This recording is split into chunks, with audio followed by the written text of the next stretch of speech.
Hello, everybody, and welcome to today's discussion panel, Milt, Women, Feminism and Dairy. I'm Katrina Fox, and I'm the founder of VIVAS, which is a global community for vegan women leaders. And we're delighted to present this special conversation featuring 4 incredible women in celebration of International Women's Month. Now, we're also celebrating Amy Taylor's amazing, powerful documentary, which is called Milt, which is a chilling expose of the New Zealand dairy industry. Now, if you haven't watched Milt yet, good news is it's completely free to watch at the moment. It's on Waterbear. You have to sign up for an account on Waterbear, which is an online streaming service, but it's absolutely free to watch, and obviously highly recommend you do if you haven't already. Now, we're delighted to have the director, Amy Taylor, here today, all the way from New Zealand. And Amy is joined by Jackie Norman, former beef and dairy farmer, who's now with Vegan FTA, doing incredible animal activism work.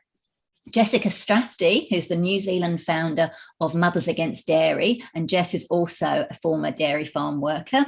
And Nivi Jaswal, founder of the Virsa Foundation, whose Jiviniti project is helping to decolonise the food system. Quick bit of housekeeping. The session we're aiming to run for about an hour, and we will leave time at the end for you to ask questions. So if you've got a question for the panelists or panelist, then type your question either into the chat or the Q&A function. If your question is directed to one person in particular, then just write their name. And if not, obviously you don't need to do that. I'll be turning off my microphone and video very shortly, but I will be in the back end and the chat collating questions and facilitating that at the end. So without further ado, I am delighted to hand over to your wonderful host, Jackie Norman. Thank you so much, Katrina. It's a pleasure to be here, and welcome everyone. Thank you for joining us from wherever you are in the world. As Katrina said, I'm your host, Jackie Norman, and I am indeed a former dairy and beef farmer. I have 18 years of experience in the industry previously, and am now a full-time animal rights activist. Today, we are joined by an incredible group of female leaders looking to create systemic change within the dairy industry. Katrina has already done a fantastic job of introducing them, and as an activist myself, I know that it takes a huge amount of courage and drive to speak out against an entire industry. These women are making amazing change around the world, and I really look forward to having a wonderful talk about it. So we should get stuck into it. Amy, firstly, congratulations on a hugely powerful and visually outstanding documentary. I remember us talking at the start when you very first mentioned to me, I'm going to make a documentary about the dairy industry. I had no idea of the sheer scale and your amazing talent. It really is a must-see film. I know it's been an enormous labour of love for you through some challenging times, and I, like many others, are really excited to see your efforts, and in particular your message getting out there to the world. With females of another species at the heart of the industry's exploitation, it seems only right that women are leading the way to change. Through Milt, you are sending a strong message to governments, farmers, and individuals that dairy needs to change, but through comprehensive presentation of facts rather than aggressive judgment of farmers. I have to admit, as a vegan activist, this was not what I was expecting, and I'm sure the average farmer will get a surprise as well if they actually take the time to watch the movie. I know firsthand how incredibly daunting it can be speaking out against the so-called backbone of our country. And, there's no bigger way to do it than you have done here with Milt. Massive, massive respect to you. What was it that initially spurred you into starting this film in the first place and kept driving you to see it through to completion, especially in such a challenging time? Yeah, thank you. Basically, I came across Chris's work, sort of doing social media videos on the dairy industry, and that got me more interested to kind of look a bit further into what was going on. And then him and I had already worked on something together, so we decided to kind of take it to a different level and do a feature-length documentary. And yeah, I didn't know the scale of that when I started it either. It was definitely a bigger project and a lot more all-consuming than I thought it would be. But what kept us going, I think, is just knowing that this information is very powerful and that people needed to be aware of it, that we had to share a sort of an overview of the industry, and show that it's not working in any way at all, because it keeps getting justified in that it's working for the economy, or it's, that farmers need to do it and all of that kind of thing. And and the greenwashing that goes on. So we discovered along the way more and more that it was just failing in every way. So we knew we had to kind of see it through and get it out there. It's absolutely mind-boggling, the amount of research, and I can't imagine how long it must have taken you to collate all this information. Is absolutely staggering. And we know, documentaries really do help create change. My husband, for example, went vegan after watching What the Health. And so we know the power that documentaries have. And Nivi has also created a documentary herself as well, which I'm really looking forward to seeing. I heard about that recently. So that would be great if we could get a link to that at some stage. So documentaries are hugely powerful. I'm blown away. I really, really hope that everybody gets a chance to watch it, because it really does help to create change. Jess, I haven't seen you in a little while. Jess is the reason I became an animal rights activist, because she is a very, very strong lady and doing incredible work here. No film exposing Aotearoa, New Zealand's dairy industry, would be complete without the experience of people like you who have been there in the milking shed, raising those calves, and who have lived everyday life on the farm. As a former dairy worker and now a passionate animal rights activist, your speeches have gone viral around the world by highlighting the maternal bond that both we humans and female bovines deeply share. In fact, one of your viral speeches, hopefully Katrina can share the link to. I think, it's a really impassioned speech, and it is very inspiring. With feminism breaking many intersexual boundaries and often being an integral part in progressive movements, it would seem only logical to acknowledge the links here between the exploitation of females within the dairy industry. As a New Zealand founder of Mothers Against Dairy, can you elaborate on how dairy is very much a feminist issue, and how can we help other women to make that connection? Thank you, Jackie. Yeah, absolutely. Feminism is so deeply aligned, I feel, with the cause of animal rights, because just the sheer disrespect and exploitation to females' bodies, regardless of what species they are, is gargantuan on this planet. And the dairy industry, I feel like there's not an industry that's more obvious than enforced impregnation of cows, making them carry a baby every single year, birth that baby, only to have that baby taken within 24 hours of them giving birth. And then unfortunately, all of those babies will end up with their throats slit at some point, whether it's immediately or a year or so down the line to eat their body when they're grown a bit more for meat. I don't feel like there is an industry that could be more aligned with feminism and what it means to be female and what it means to be a female mammal and to lactate. And lactation is purely for your offspring. So I guess feminism is really so important to the story of dairy and why it's so inherently cruel. I don't think there is a bond on this planet greater than a mother and its child, and that's irrespective of species. So I think using feminism to highlight how abhorrent the dairy industry is and how abusive and exploitative it is of females and their babies, really. So I just think you can't talk about the dairy industry without talking about feminism. Absolutely, absolutely. Certainly as a fellow female former dairy farmer looking back on my time in the industry, something which deeply hurts me now is how this system was able to actually override my basic instincts to protect and nurture and indoctrinate it into the proliferation of abuse for profit. I actually lost a child myself. I had a baby born and pass away during my time in the industry. And yet I was still so deeply indoctrinated, I didn't make the connection between what was happening to other females of another species. And without having experience on the farm, many would never imagine or get the chance to know how women are even used to exploit females of another species. Indeed, this is something I could only see myself once I got away from all of that conditioning, all of those years. And when I did, it made me both incredibly angry, and it also really made me want to fall through the floor with shame. It still does, you know, to think what I was part of, exploiting other females.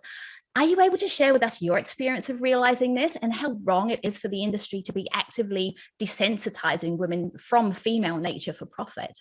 Yeah, and this is the reason Mothers Against Dairy actually came to fruition, was because women in the dairy industry are being used by the industry to try and portray this very wholesome, healthy, functional kind of industry. And I'm seeing that more and more from the industry and their propaganda. They use women all the time to try and push this narrative that the dairy industry is this wholesome, beautiful place to work and be. In fact, like, as soon as I became aware of it, I realized how prolific it was that they were using women to try and push the dairy agenda. For me personally, I completely understand what you're saying, Jackie, because when I first started on the dairy farm, I wasn't a mum, but I was a woman in my 30s.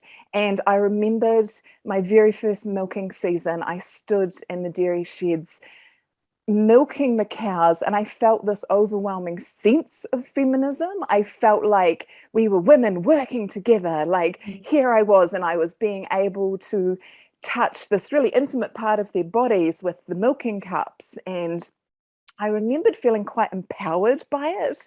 And for me, it wasn't until it was a few months later, when the calving season started, that it hit me like a ton of bricks how I'd been getting that milk a few months earlier, when I went to the calf pens that morning and saw all these tiny, shattered, broken babies, still covered in afterbirth, still with bloody navels, standing in the pens, just calling for their mums. And I realized, my God, these cows aren't machines with a tap that you turn on and off. These cows were mothers that birthed these babies. And that's how I was getting that milk, because these babies should be getting this milk, not me and the milking cups. And I understand what you were saying about being so like desensitized to it and still continuing with it, because even though I was so sort of upset and disgusted by the realization of what I saw in the calf pens, I still continued to work. I still went through the whole season. We stayed living on the farm. I knew inherently it was wrong. I knew it was deeply wrong, but I, at that point, still felt like I was so suckered into the industry's propaganda of, you're feeding the world and you're doing this great thing, and these cows don't care, and these cows aren't good mothers, and all the garbage basically that the industry tries to push on you to think that it's good what you're doing. Like, it's not bad, it's actually actively really positive what you're doing. But it was for me becoming a mum and sitting in my living room and breastfeeding my very tiny, precious baby who was so dependent on me, and looking out the window where the maternity paddock was, just this small paddock, and I had been listening to the mothers birthing their babies overnight. I was watching them cleaning and loving and just being good mums to those babies. And these are cows that have probably lost countless babies before, depending on how old they were. And here I am breastfeeding this little person and realizing how much they needed me. And then watching my partner come with the tractor and the cage and taking those newborns off their mum, and seeing the absolute distress in the mums when they were taken. And it just, that's when the blinders completely came off, and I made the complete correlation then between my experience as a mum and their experience as a mum, and going through the horrors of labor as well. And I had seen them labor for sometimes hours on end to give birth to their babies. That's when the breakthrough came for me, when I became a mum myself, and just realized quite the horror of what we were inflicting on them. Absolutely. Yeah. And I'm so glad that you spoke out. I think it would probably be safe to say that you were probably the first former dairy farmer to really speak out publicly, as Maya's just shared in the chat. You had a wonderful article written in New Zealand Women's Day, and that really grabbed my attention. And to give an example of some of how deep our indoctrination was, it wasn't until I went vegan that I realized these babies were crying out for their mothers. I raised thousands of dairy and beef calves over the years, and I was told by men that, the calves cried because they were hungry. And so I learned that if I went into the pen to feed them, they'd shut up, and they did. They had full bellies, and so it was years. I just could not believe it once I actually made that connection. And of course, women make better calf rearers and all of that kind of stuff that we're indoctrinated with. But there's a whole other conversation. Nivi, with Milt being the story of Aotearoa New Zealand, some may wish to dismiss it. And I know that, it has been, people are quick to jump to these conclusions that it is just a New Zealand issue. But as the recent Panorama investigation shown in the UK revealed, these incidents of exploitation, environmental degradation, and sheer cruelty are not isolated events or exclusive to any particular nation. They are very much international and go wherever dairy is produced. Through your work for the Virsa Foundation, you've uncovered even a staggering amount of information regarding the infiltration of the dairy industry in South Asia and in particular India. Having such an extensive insight into the reality of foreign dairy industries, and now with the addition of milk, do you feel that the film will create a point of leverage for other nations in addressing their own industry and its harmful effects, not just upon the animals, but also the people and the planet? That's a great question, Jackie, and I'll try to answer it in two parts. One is the message and the medium, and the second is how can this film nudge the audience to consider their own country's dairy sectors? So the first one, the message that animal-based dairy is unhealthy for humans, cruel towards the cows, buffaloes, other animals involved, completely unnecessary for public planetary health. This message, per se, has been around for a very long time. The plant-based and the vegan movement have only recently tapped, in my opinion, into the powerful vehicle of storytelling through independently made films and exclusive platforms such as the International Vegan Film Festival. I mean, they didn't even exist until October 2018. I'm on their advisory board. I know they've been working tirelessly to ensure vegan films get the spotlight they deserve, and that such platforms are built on the foundation of diversity, equity, and inclusion. Well-made, well-researched vegan documentaries are hard to come by, and kudos to Amy. She's done a brilliant, job researching, directing, producing the message in a very compelling way. And it's more than just storytelling. I mean, Amy, honestly, what you've produced is an artifact of investigative journalism and taking on an industry that is so dangerously powerful. So congratulations. I just feel that this film offers critical insight to audiences outside of New Zealand, and there are 3 points to consider. Number one, is there a universal message in this documentary? Yes, there is. Dairy is not fit for human consumption. Dairy cows and their families are victims of rape, separation, abuse, resulting in premature death by premeditated slaughter. That's what it is. Number two, is there a specific message for moms?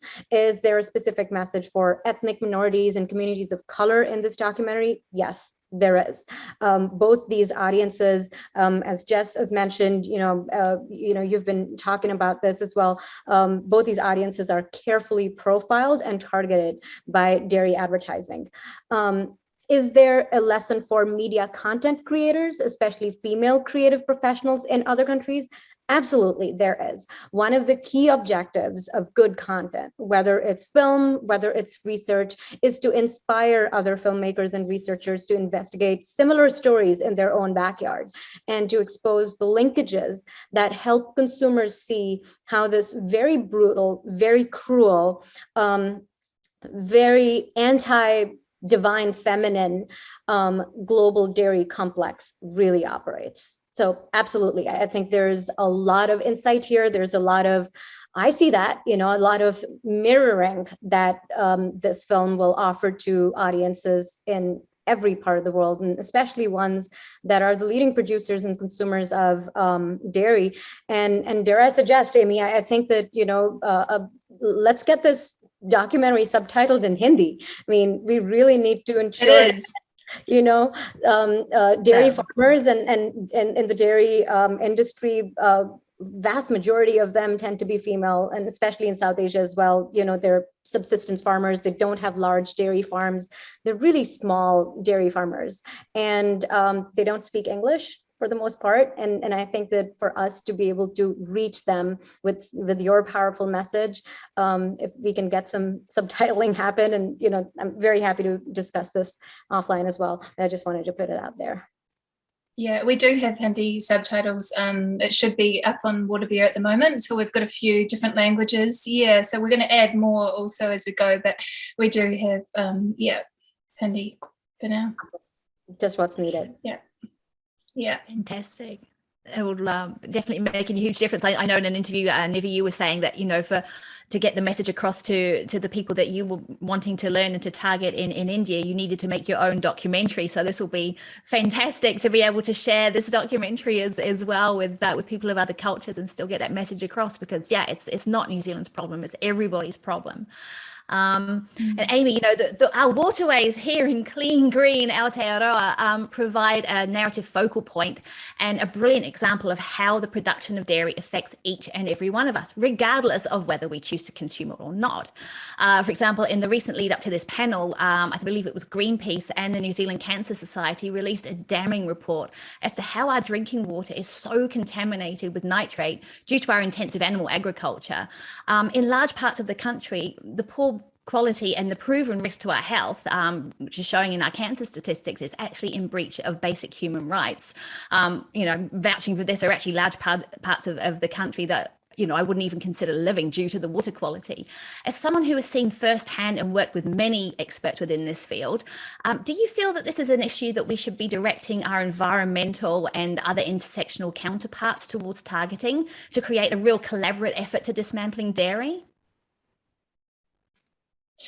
Yeah, I actually think that's happening already in terms of the support that we've had with the film. We've obviously had Greenpeace and SAFE, so animal rights, environment. I feel like there's already that sort of collaborative approach where everyone really wants the same end result, which is fantastic. And obviously, like everyone said before, it's not just here in this country. The same things are happening, in other countries. Obviously, that has to, they have to get those different organisations getting on board and making the biggest impact. Yeah, and hopefully this film will be a good resource for doing that. Definitely. I love how Milt covers all bases. It is such a comprehensive, as Nivi said, it's a resource, it really is. I was lucky enough to get a preview. If you haven't seen it yet, Jessica makes a great appearance in it, and there's even little old me in there at some stage. But I love how it covers all bases. And when I watched the preview, I got another family to watch it with. It was a mum and dad, 2 teenagers, that had been indoctrinated that strong bones were needed in their growing children and all of this. And I could see there was a mum, a dad, a teenage son and a teenage daughter, and the film resonated with each and every one of them.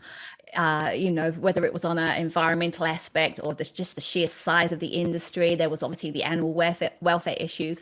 I was just looking at them and their reactions, and every single one of them just went, whoa, or, what the? It's just mind blowing, for New Zealanders as well as around the world. And what do you know, the next day, and ever since, there has been no dairy in their fridge. It has all been, replaced with plant alternatives. So, there's one family right there fully converted. So Nivi, so far this panel has addressed only a handful of issues brought about by the dairy industry, but these alone are shocking enough.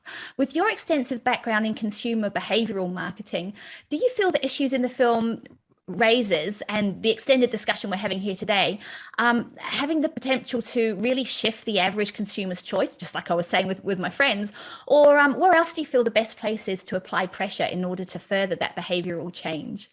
Yeah, behavior change is difficult, right? But then there are some critical prerequisites for behavior change to happen. Receptivity, which is openness to the message, is one. Cognitive dissonance, which then motivates the individual to self-assess their long-held opinions about certain products, foods, behaviors, rituals that make up their value system and cultural context. That's another one. I think Milked, as a documentary, has come out at a really opportune time. We know the pandemic has created greater receptivity to messages on health, nutrition, immunity, and hygiene.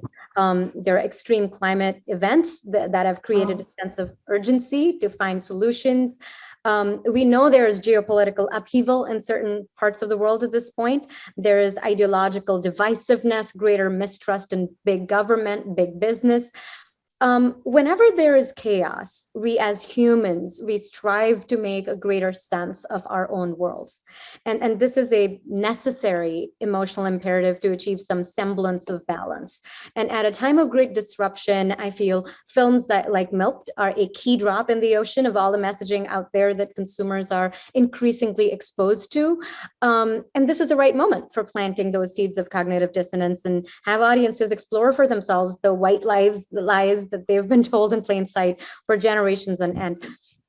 I truly believe, Jackie, that this documentary has the power to shift narratives and generate that much needed curiosity about different ways in which the dairy industry works, right from their supply chain, which is treatment of the cows as an asset and not as sentient beings, to debilitating indebtedness of dairy farmers, and also clarifying that vegans are not about this militant, aggressive, way of attacking dairy farmers, but really sort of in a really empathetic way, revealing what people who work in the industry at the grassroots level really go through, and to consumer misdirection through advertising tactics, that range from preying upon a mother's or a parent's desire to provide the most nutritious food to her children, to in places like India, where dairy ads paint their products with religion and mythology. I can't even tell anymore, what is more sinister.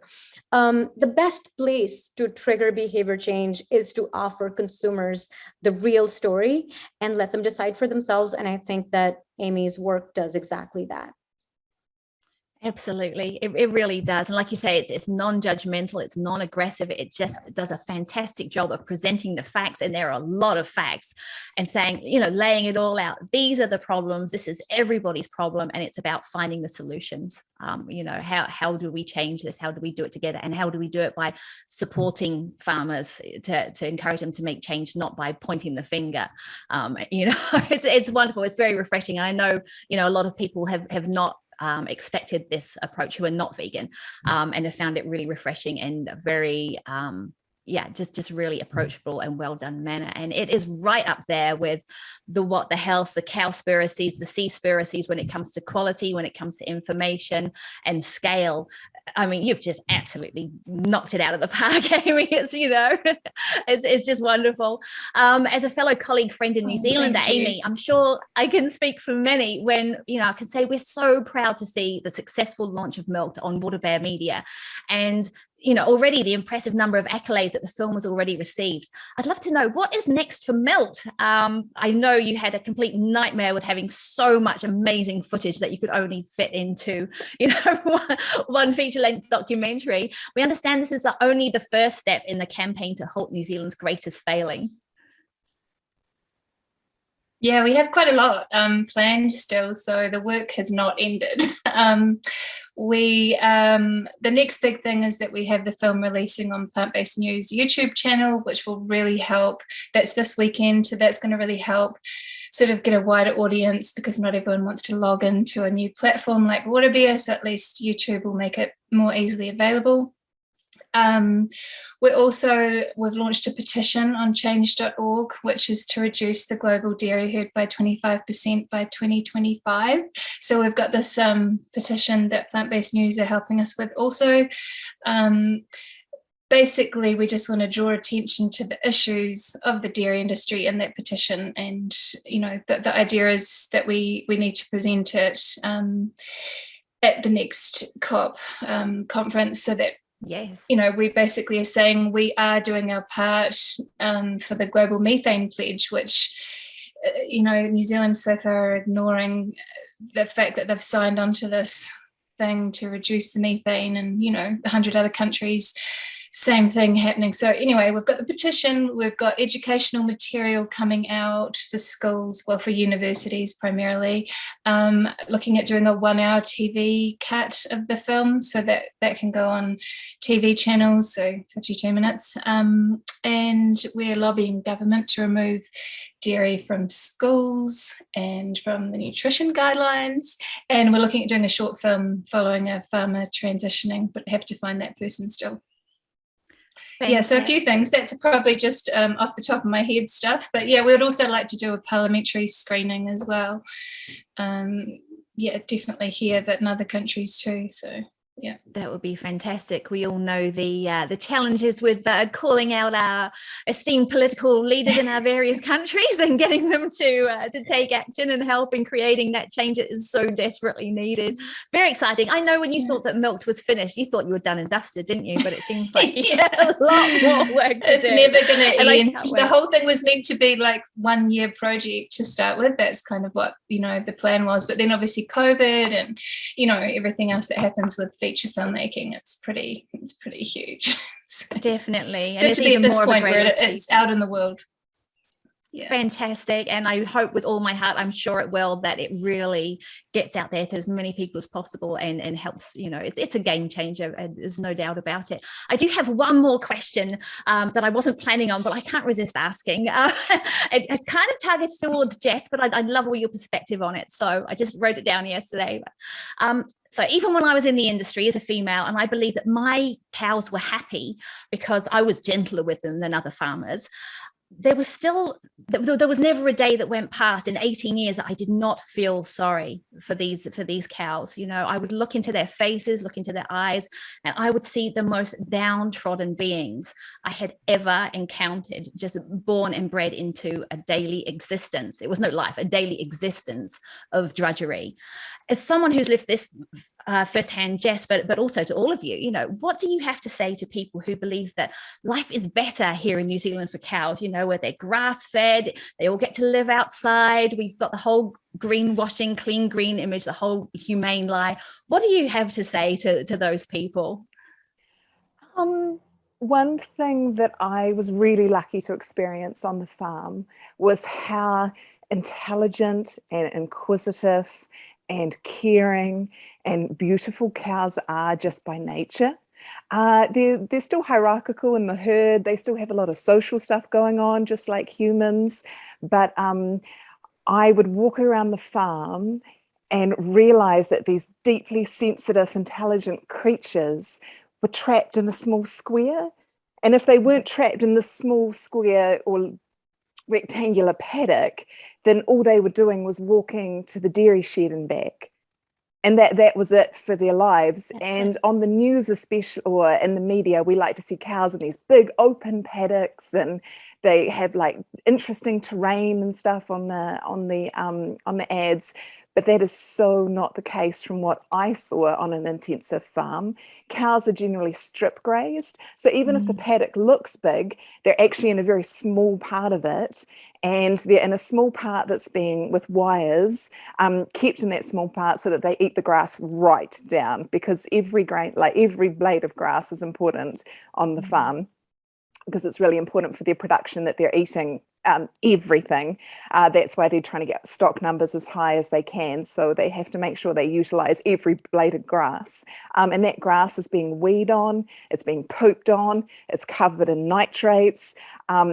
And I just realized what a prison they were living in. And it just used to, and this was before I even became vegan or became a mum, I just saw their big overblown udders and their skinny wee hips and their ribs sticking out and their hip bones sticking out. And all of their production was going into their milk. And I just, as you said, it's just an existence. And also cows hate the rain. They hate the rain. And when it would rain, we'd be like, sweet, because we knew that the cows would want to come onto the platform really easily because they'd want to get out of the weather. So as dairy farm workers, that was like a good thing for us. But the reality was that they were standing out there in the yard for potentially up to 3 hours on concrete, squeezed in together, potentially twice a day, waiting to get onto the platform, because the weather is really extreme in New Zealand. We know that. We were on a farm that was 400 meters above sea level. Snow, we get sometimes up to like a meter's worth of snow.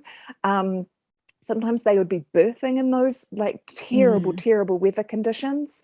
I just saw really sad, bored, hungry beings. And Andrew McKnight, who is a veterinarian, told me, and this really broke my heart at the time, he said it is impossible to satiate or fill a dairy cow. She is always in a perpetual state of hunger because you cannot feed her enough for the volume of milk that she's having to make.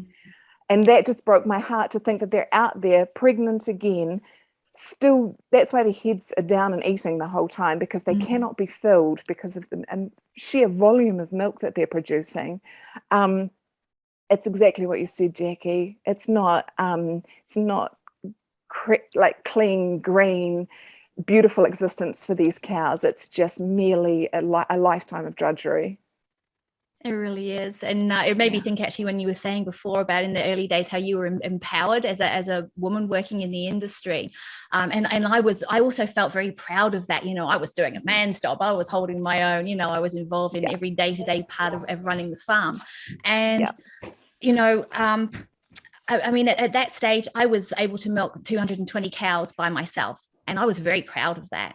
And it's only now I look back and I'm like, what the hell is wrong with the system? What is wrong with the world that a little 5'0" thing like me can be in complete and utter control of 220 huge animals? You know, there's something wrong somewhere. Nivi, I'd love your perspective as someone who has delved deep into the history of the dairy industry in Asia. Well, I think that, you know, there's a big power distance between people and the dairy sector, and that power distance is created by the packaging environment, the retail environment, the advertising environment. So it's the media determinants of perception that we're surrounded by.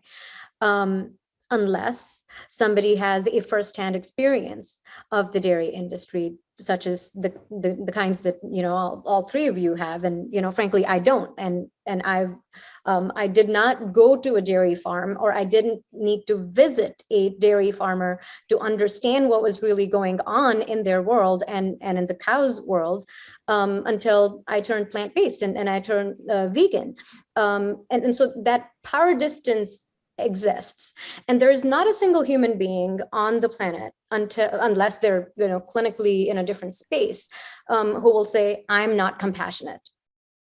And the true test of their compassion is for them to really step out of that artifice, that artificial environment in which we as consumers interact with dairy products and the dairy industry, and to, you know, take your family, take your children to a real dairy farm, wherever you might be, whether you're in India or you're in New Zealand or you're in the United States. I mean, there are ag-gag laws, and, you know, people won't let you even in because, you know, what happens behind doors on those big CAFOs is completely horrendous. But even if, you know, if there are organizations that want to put a front and say, oh, come over, see the happy cows and whatever, do yourselves a favor, go and visit those dairy farms, and go there not to be brainwashed or greenwashed with everything that they're going to tell you, but just go there with an open mind to just see and compare those mammals with the mammals you treat as family members at home. You know, compare them with your cats and dogs, compare them with your children, yourself, you know, as a woman, as a mom, as a sister, as a wife, you know, and when you put yourself in those shoes, you might walk away with greater information and a lesser distance, and therefore a better appreciation of what really happens on these farms. So my message is, if you really choose to call yourself compassionate, then get off the couch and get off that, you know, the supermarket where you pick that packaging that says A1 milk or A2 milk and all of that hogwash that exists. Go directly to the source and understand where your milk really comes from. And I just wanted to also say that there is a gender gap in appreciation and understanding of the dairy sector. When I turned vegan and I started to talk to women, they were pretty non-vegan women who are, now vegan. They were pretty quick to make that connection and connect the dots between, hey, the cow is a mom. The cow is not just an animal that gives food.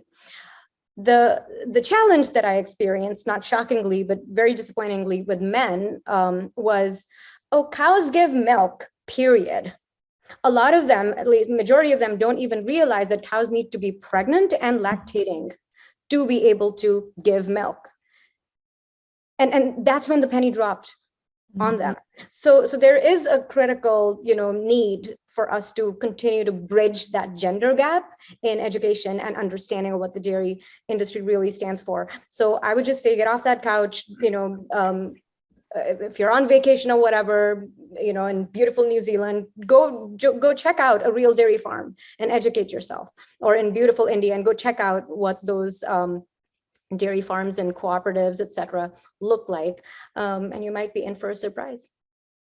Absolutely. And for anyone, as I mentioned, Nivi has done extensive research into the dairy industry in Asia, in South Asia and India, and it's absolutely fascinating. Katrina, I think we have a link to a interview that Nivi did with Chef AJ. It is an absolutely fascinating watch. I would recommend everybody to watch that as well. We should probably hand over to some questions, because I can keep talking to you wonderful ladies all day. Thank you so much, Amy, for your amazing film. If you haven't seen it yet, please go and watch it on Waterbear or watch it on Plant-Based News. Sign the petition and let's support this amazing achievement however we can. Over to you, Katrina. Hello. Oh my gosh, what an incredible, fascinating, brilliant, rousing conversation. Seriously, when we put this out as the recording, we all need to tag Jacinta Arden to make sure she sees this. It's incredible. Thank you all so much. We've got some really great questions, so I'm going to get straight into it so we can get as many of those covered. Now, Adam asked a really important question, I think, and it's to Amy. How was your film Milt received by the Maori population? And I think that's quite an interesting one, because often, there's certain white, it can be seen when white activists are kind of pushing a message, and it doesn't always resonate with Indigenous people. So I'm curious, Amy, how's Milt been received by the Maori population in New Zealand? Yeah, sorry about my internet. It's been really unstable. So I think I got your question there. How's it been received by the Maori population? Yeah.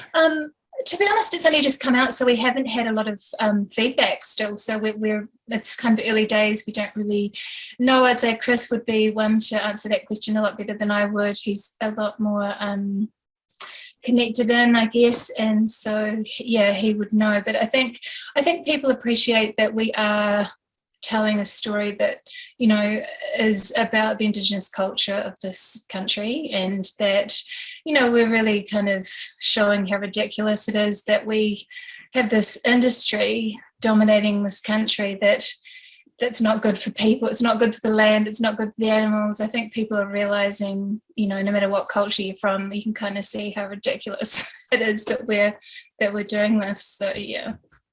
Definitely. I really enjoyed Chris's insight in the documentary as well into, the effect on his people and to the effects it's had on the Maori culture as well. So I think it was really important and really glad that you had that in there. Yeah, absolutely. Yeah, it's so essential. It's a great way to open doors and conversations in the Maori culture as well. Absolutely. Yeah. Paige is asking, how do you suggest we encourage dairy farmers, consumers and teachers to watch this? Who would like to take that one? Yeah, I'm not sure if I should answer that one, but basically we are working on educational materials so that it'll be easier for teachers to, we're going to break the film into sort of chapters, I guess, and also have educational resources to go along with that. So yeah, once we get all that done, then we can start trying to get it into the schools. But yeah, there's always that pushback. We're definitely dealing with a lot of pushback, like mainstream media are ignoring us so far. You know, I just noticed someone ask about politicians. You know, it's been very, it's disappointing to see that there isn't enough engagement in the mainstream sort of arena yet. Hopefully that will change once we keep pushing it. Jackie or Jess, any thoughts on yourselves as former dairy farm workers on how to engage farmers as well as other stakeholders? Well, I hate to say it, dairy farmers are very busy. They're very, very busy. I'm not sure I have an answer for that other than trying to get them on the down season before calving starts, which is coming up sort of like midwinter. It's a really hard industry to penetrate with any information that's contrary to what they are being told by their sort of higher up, their bosses and the milk people that they're supplying, like Fonterra or Sinlay. I'm not sure. Jackie, what do you think? I don't know what the answer is to that. It's a tough one, isn't it? I mean, I would certainly encourage, you know, I've seen on social media, you know, farmers are sort of saying, well, we don't need to watch this because we know it's all, you know, it's rubbish anyway. It's all this, you know, wrong facts and you know, farming isn't like this. And there's Jess and I going, hello, you know, 18 years, you know, come on. So, you know, we've got to, like I said, in the documentary, Amy's got all bases covered. And I would say, you know, hopefully at the end of the day, when you come home from the shed, you know, farmers can still loll up on the couch like we used to, turn on the TV and watch Milk, put the challenge out there to actually watch it before you disagree with it or write it off, you know, because already those barriers are up. And this is not what Milk is about. It's not about pointing the finger at farmers and saying that you're bad people or that you're doing everything wrong. It's saying that we have all been hugely manipulated by this massive industry, not just animals, but humans, male and female. And, you know, a lot of us, we don't know what we're doing. When I was in the industry, I didn't know what I was doing. When Jess was in the industry, you know, we had little wheels turning going, well, bits of this that we don't really like, but you get told, well, this is how it's got to be because this is, you know, cows make milk and this is how we keep the whole, you know, system going. And I really think that if more people like Jess and whether, you know, farmers, male and female, if we really had those conversations and really actually sat down and said, this is what we're doing, this is what is happening to animals, really think about it and allow that penny to drop, I think there would be a lot more transitions. And this is what Amy's been trying to do with Milt as well. You know, she's showing the issues and she's showing the solutions and the willingness that there is with people outside the industry to work with those with the industry and help and support them to transition and help create change, because this affects each and every one of us. So, you know, that would be my short-term answer. Just watch Milk. If you're a farmer, just watch Milk first before you go judging it, you know. And if you're not a farmer and you watch it and you enjoy it, please share it because it needs to get out to as many people as possible. I hope that answers in some way. Yeah, absolutely. I know Jane's here, Jane Velez-Mitchell. Hi, Jane, who's worked in broadcast mainstream journalism for decades, so in the US, and so she knows, as we all know, that the dairy industry, mainstream TV, you know, is bought and paid for by ads from animal agriculture, dairy industry, big pharma, or all of this. So it is, you know, quite tricky to counter that. I can see that some people are sharing a link, and we'll share this. I'll send everyone who's signed up an email to request that Netflix show the film, because I think it's great that it's on these channels like Plant-Based News and Water Bear. I always want to say Watch Bear, Water Bear. But it will obviously be great to get it on a mainstream channel, because that's when mainstream media do often show an interest, like they did with Cowspiracy and Seaspiracy and Game Changers. And obviously we've got to remember, Amy's film was only just come out, I think on the 18th of March, so just a few days ago, it was released on Water Bear. And it's, you know, coming out this weekend on Plant-Based News YouTube channel. So I think we're still in the early stages of promo. So I think for everyone, obviously share as much as possible on all the social medias, really let people know about it, because often if media see that there's a lot happening on social, they might, you know, do something on it. It's interesting, Roxanne has put something here about perhaps contacting milk alternative companies like Oatly, Silk, etc., to see whether they might promote, like, so that's kind of a win-win to help them promote their products. I don't know, Amy, do you want to tell us about any I know you've touched on some of the plans you've got. Do you want to just briefly share those? So basically with the distribution, we did approach Netflix like in every way possible. It's a really hard time to get independent documentary onto Netflix. Like, it's different to how it was when Cowspiracy came out. Netflix was Seaspiracy was a Netflix original. So that's what they're going for now. They don't really want these independent documentaries so much. Keegan Kuhn, who's the co-director of Cowspiracy, who's our executive producer, or one of our executive producers, he is struggling to get his other films onto Netflix now. So it's just a super hard time. It's really unfortunate because we obviously need these films on channels like that more than ever, but unfortunately they're making it hard. I did approach Oatly and even some of the New Zealand brands, like plant-based. People are too scared to be aligned with something. I think that they support what we're doing, but they're too scared to be aligned to something that might turn off some of their flexitarian customers, I guess. So it's been quite, I mean, we did expect pushback, but it is a little bit disappointing to see that much pushback even within the plant-based community. Yeah, but we're going to keep going, and it has only just come out, and who knows what might happen. I'm sure the YouTube release will definitely help spread the audience, because it's just so easy for people to watch on there and people to share it from there. So yeah, we're hopeful that will get some traction. For sure.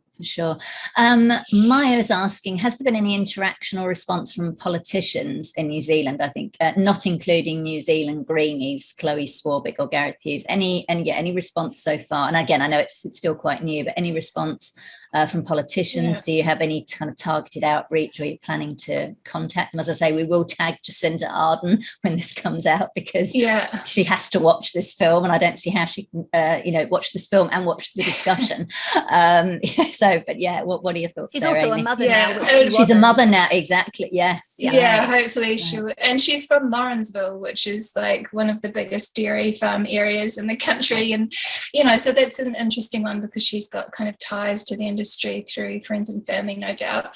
But yeah, we have, so Susie. You've just frozen, Amy. Hopefully Amy will come back. I think she was about to say Susie. Frozen. Can you still hear me? Just start your sentence again, Amy. You said, I think you were about to say you've got Susie Cameron. I think you said that's where we heard you up to. Sure, I thought everyone was quite still there for a moment, but it was just my internet. So Susie, our executive producer, has approached James Shaw from the Green Party, and we're looking at doing a parliamentary screening. But other than that, nothing yet. I did contact the scientific officer for the Prime Minister also, because she used to work for Fonterra. And so she's aware of this sort of agricultural disruption also that's coming. So I think that angle is really important to kind of come in on and make people aware that it doesn't matter what you think of the industry, it's all going to be affected in the next decade or so by precision fermentation dairy, and the fact is that we need to be making everyone aware of that. And yeah, I'm super interested to see what she thinks of the film, so I'll chase that up with her soon. Fantastic. Yeah, and I can see Jane has mentioned, as I know, I think you two have already connected, about Unchained TV, which is fast-growing women-run streaming network. Just hit 350,000 downloads on Amazon Fire Stick around the world. Congratulations, Jane. So yeah, I think there's obviously lots of platforms, and I can see as well, Amy I'll send you the chat afterwards. There's people wanting, I know Lucia is here, who's got a vegan TV show. She wants to interview you. I can see there's opportunities happening already in the chat, which I think is great. But obviously when we share on our socials, and I know Renee, who's got a digital agency, she's mentioning taking, and you've probably already got this organised, Amy, taking snippets and putting them on TikTok to engage that younger audience. Because obviously, even though we've probably got a lot of vegan friends, or a lot of our audience might be vegan, but we've also got people that are not. And when we put this kind of stuff on these channels and share on social, as I mentioned earlier, that can really kind of help to get people chatting about it. And when mainstream media do see a lot of buzz about things on social, they will sometimes, get on board. And I guess the other thing I think somebody mentioned was celebrities. Obviously, there's particularly any New Zealand celebrities that would be willing to come on board. Yeah, it's been interesting because we have reached out to a whole bunch of vegan celebrities, Mike McRoberts and TJ, the All Black, can't remember his last name now, but COVID brain. And so we've reached out to a whole bunch of people. Mariama Kamo, I think, from Sunday Show, tried to get Sunday to do a story about it. So we have been exhausting every avenue to kind of get some more media attention on the film. But yeah, it's just interesting. I mean, obviously there's been a lot going on in the world, so it's quite a hard time to be trying to push something like this, but it also is like, one of the biggest things happening in this country, and has the biggest impact. It's only going to get worse in the future, so we need to be dealing with it now. So yeah, we are. We're so reaching important it gets out of New Zealand. Yeah, and we've just had Moby come on board as an executive producer. So we have kind of reached out to anyone and everyone to sort of back the film and help amplify the message of the film. But we just have to hope that it just keeps growing. Yeah. Absolutely. I can see someone's Mitali's put in, yes, absolutely. Deborah Meaden is on Dragon's Den, which is the UK equivalent of Shark Tank. She went plant-based a couple of years ago, and she recently partnered with Peter on turning dairy farms into plant-based milk producers, and she's quite full on. I love Dragon's Den, I watch it, and she's quite full on, like she won't taste products that are given to her if she's so I'm plant-based, so she might be good to tag. She'll often do retweets. Anyway, I'm sure there's like a whole kind of marketing and PR campaign that needs to be done. But it's incredible. I mean, it's off to a great start. I can see Sky has mentioned the Animal Justice Party Australia will support this, I'm sure. So I think it's a case of just really galvanizing it, and I think that's going to start to happen. So we are coming up on the hour. So I just want to thank every one of the panelists, Jessica, Nivi, Jackie, Amy, for a really powerful, important, insightful discussion on the dairy industry, feminism, and women. And just on a personal note, this is what turned me vegan. When I first found out about veganism, I was part of the feminist movement, and veganism just kind of, went over the top of my head. And when I actually found out by a lovely activist who told me about the realities in the dairy industry, I was shocked and I felt terribly guilty. I thought, how can I have been involved in the feminist movement, going to all these consciousness raising movements, and here, we don't hear about this. I, was taken in by everyone about the propaganda. So, I've been kind of, babbling on about this for quite some time. And, it's frustrating. We're still having to have the conversations. But I think with tools, as Nivi said, Milt is actually a tool and a resource, not just a documentary. It's much more than that. I think hopefully we can get more conversations going and more women in the dairy industry to experience what Jessica did. And thank you for sharing your experiences and your story, and Jackie as well, very poignant and moving stories, and to get them to relate and to wake up. So really appreciate all of you. Again, Amy, congratulations on your film.